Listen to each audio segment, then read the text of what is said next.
Hello, everybody. Once again, David here with another insightful, scintillating video full of informative content and powerful emotional messaging about some aspect of teaching English. Today, I want to talk about something I've talked about before, but I've never talked about it like this, and that's going to be textbooks. Now, you all probably think that I don't like textbooks because I never use them. And my previous videos, at least one of them, I went into some detail about it. Let me tell you that it is not true that I don't like textbooks. The truth is, I hate them, okay? Without exception. And today I want to explain why. This video is going to run a little bit long for my videos, but just indulge me this once because I think you'll find this probably more informative than just about anything that I've said in my videos so far and maybe ever will say, because it explains so much that seems so strange and so kind of inexplicable in a way, okay? So what I want to talk about today is actually how English teaching textbooks, international textbooks for English teaching, are made. Because I think you'll find this rather surprising. It turns out that textbooks are not published the way normal books are published. The textbook publishing industry has a completely different business model than any other aspect of publishing. Okay, so when you see a textbook in the bookstore and right next to it is, some novel or a dictionary or something like that, there's no similarity. They happen to be books, but they come into being in a completely different way. So how are textbooks actually published? How does it happen? What happens to make a textbook? What goes into it? Okay, I think you'll see that this is why I don't like textbooks and why most people find them excruciatingly boring and why they don't usually lead to very much learning. Okay, so here's the process of making a textbook. First, editors from textbook publishers are sent to international conferences. Why?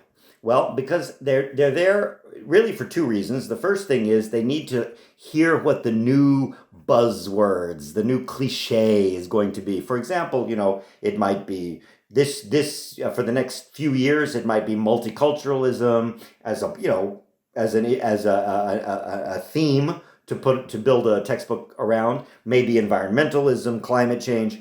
Also, there are trends in education. Like, is it going to be project learning? Are we going to teach a new way of learning to pronounce words? And also skills emphasis. Are we going to spend the next 2-3 years emphasizing listening, reading, speaking? What's it going to be this time? Okay, so that's why they go to these conferences, first of all, to find out what the trends are going to be so they can build their textbooks around these. The second reason I'll get to later is to find an author, but that's not what it seems like. I'll get to that in just a minute. Okay, so they send editors to find out what the book should be built around, the new trends in education, and so forth. Then they go to a really big warehouse, a big skladiště. And what is v tém skladišťu? I'm glad you asked. What's in that warehouse is a ton of old textbooks, not just from that particular publisher, okay, but from all publishers, textbooks going back decades, okay, and they're all just in there, sitting there waiting to be used. So the next step is to go into that warehouse and take a ton of stuff out and just start pulling exercises and sentences and all this stuff out, okay? Then a big mass is collected from that, and this mass of stuff, which is just raw material, is sent to a ton of editors for what the industry calls massaging. They have to massage it. What does that mean? It means adopt it. If we're going to be doing project work, adopt these for project work. If we're going to be talking about, multicultural something, then we've got to make multicultural sentences out of these old exercises, okay? Just make them conform to that particular concept, whatever the concepts are going to be, all right? Then, of course, that has to be, all of it has to go to a department for graphic design, because now we got to add pictures. You don't get it's not a good textbook if it doesn't have tons of smiling people learning English. Well, and that's not just a simple thing. If you think they're just pulling pictures, no. For example, for now, because of all the stuff about, racism and sexism and all this is so big these days from academia, now you really can't make a textbook that shows black people playing basketball, or Asians working on a computer, or women raising children, or that kind, because those are all stereotypes, and they may be stereotypes. I'm not saying that's good or bad, but the fact is the textbook must conform to this, so the graphics have to be very carefully planned out, just like the content, to be in line with whatever the trends right now in academia are. Okay? So far, so good. But now we come to the final 2 steps for putting this whole project together and getting a textbook published and sold on the market. Okay? These last 2 steps are truly something. Okay? And to understand them, you have to understand a very simple concept, that if I'm a textbook publishing editor, or if I'm an owner of a publishing company, right? And there's only a few big ones, right? I mean, there's Cambridge and Oxford. There in America, there's McGraw-Hill. I think that's about the only one left. There are only a few really big textbook publishing houses for these kinds of things. So what do? Well, they want to sell all over the world, obviously, okay? But here's the thing. The biggest markets have the biggest impact, right? Nobody cares about selling a textbook, an English textbook in Sri Lanka, okay? It's just small. They would love to sell textbooks in Sri Lanka, but they're not going to aim for that market because it's too small. Who are the big players, okay? Where are the big markets for English teaching textbooks? Well, 2 places immediately spring to mind. Maybe they did for you too. The first one, most obviously, is China. The second, I would say, probably, certainly it's in the top 3 or 4, would be Saudi Arabia. And Saudi Arabia is a huge English teaching market.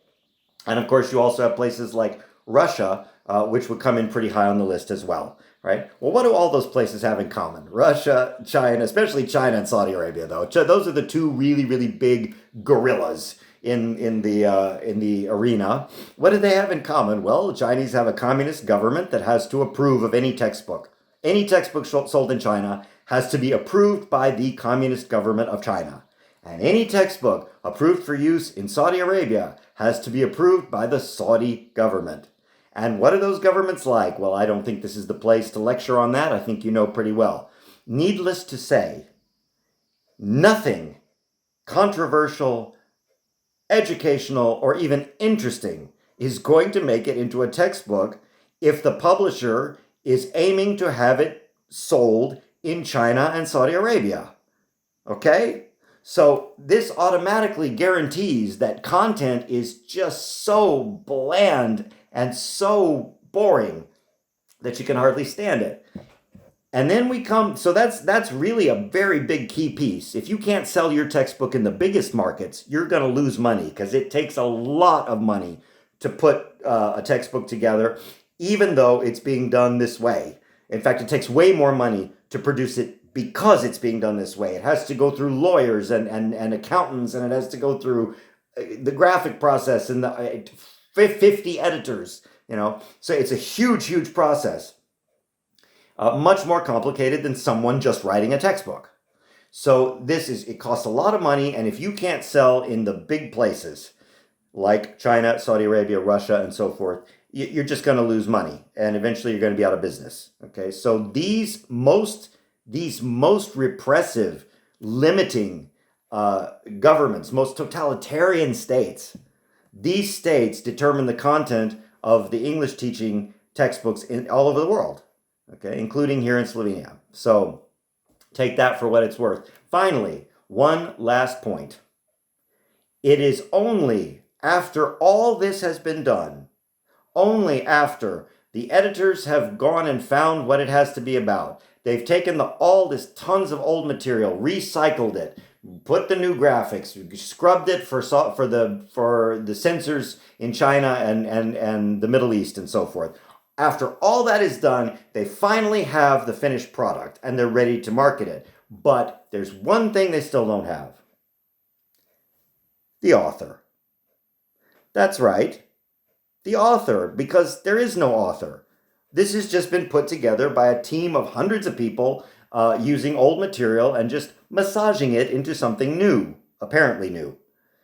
And so they need an author. And they go out again. I told you there's two reasons that publishers send editors to conferences. One is to find the new trends, and the other is to find the up-and-coming big names in the English teaching world. So they look for teachers who are giving keynote speeches at big conferences, this sort of thing, and they approach those people and say, "Hey, how would you like to write our new textbook?" "Well, I'm very busy." By the way, nobody in academia respects a teacher, a professor who writes a textbook. Academics look down on you for writing textbooks. Okay, so nobody wants to do it. All right. So they say, "Oh yeah, well, I'm very busy. I have all these commitments." "Oh, that's okay," says the publisher. "Look, you can just be the main consultant. We'll just put your name on the front. You can be the consultant, and here's a check for $50,000 or whatever." All right. And usually that is an offer that nobody refuses. And they find an author, they put their name on the front of the book, and then that's why you see, this famous English teacher, who everybody admires and loves, and here's their new textbook, and you open it up, and it's just like every other crappy textbook you've ever seen. This is why, okay? So that, in a nutshell, is how your textbooks are made, and it is why I refuse to use them, okay? So I hope this video hasn't been too long, but at least hopefully you got something out of it, and you know now why it is so difficult to find a really good textbook. In fact, I don't know that you can, because I don't know that there is one. Okay. On that note, I will see you next time. Hope you're all having a lovely week so far, and I'll see you when I see you next time for the next installment of my fascinating videos. Until then, take care. Lepo boita.